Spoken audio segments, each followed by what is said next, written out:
Thanks, Bo.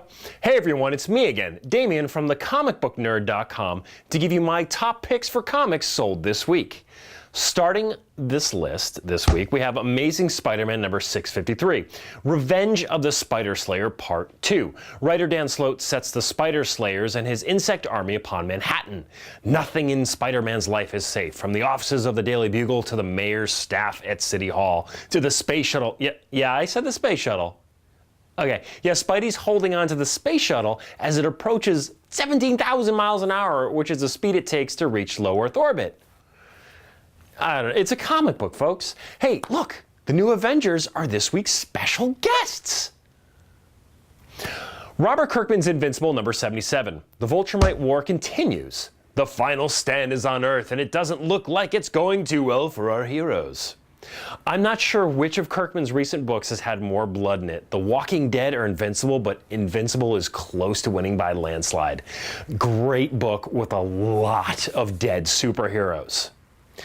Invincible Iron Man 500.1. Yes, I said .1. Now, the all-new Marvel .1 initiative delivers the perfect jumping on points for the biggest superhero series in the world. Beginning in February 2011, select Marvel Comics series marked with a .1 after the issue number feature full-length, self-contained stories by Marvel's top creators, laying the groundwork for the next year of storylines, from Invincible Iron Man to Avengers to The Amazing Spider-Man. Each Marvel .1 issue of the associated series not only begins major new storylines, but also seamlessly introduces new readers into the dynamic Marvel Universe and its popular superheroes.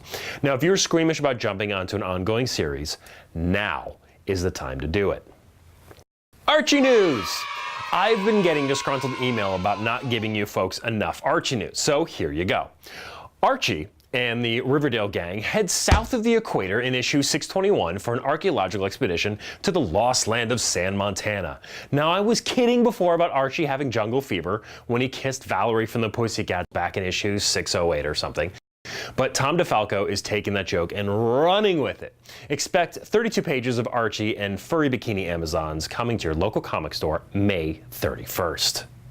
Now, a huge leak hit the net this week when the final boss was revealed for Marvel vs. Capcom 3's Fate of Two Worlds game. Here's a glimpse of the final boss. He's big, he's hungry, and he eats planets. Yup, it's Galactus. The Devourer of Worlds joins the ranks of Marvel's characters as the end boss to be taken down. Marvel vs. Capcom 3 arrives in stores February 15th on Xbox and PS3, and personally, I can't wait. All right, breaking news this week. Henry Cavill has been cast as the Man of Steel in the Zack Snyder Superman film.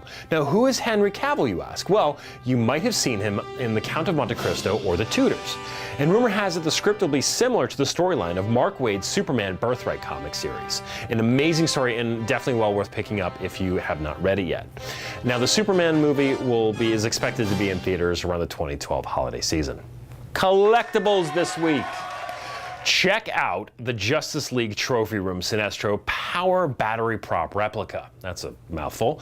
The Sinestro Power Battery is intended to complement other Green Lantern items in the Justice League Trophy Room series. Made of resin, the limited edition yellow lantern is accompanied by a yellow power ring and weighs a little over 8 pounds and will run you just under $300. Not bad. That's all this week for issues. Follow us on Twitter at @acomicbooknerd and check out the latest in this week's comic news at thecomicbooknerd.com. Now back to Bo at Meltdown Comics in Hollywood, and I will see you next week.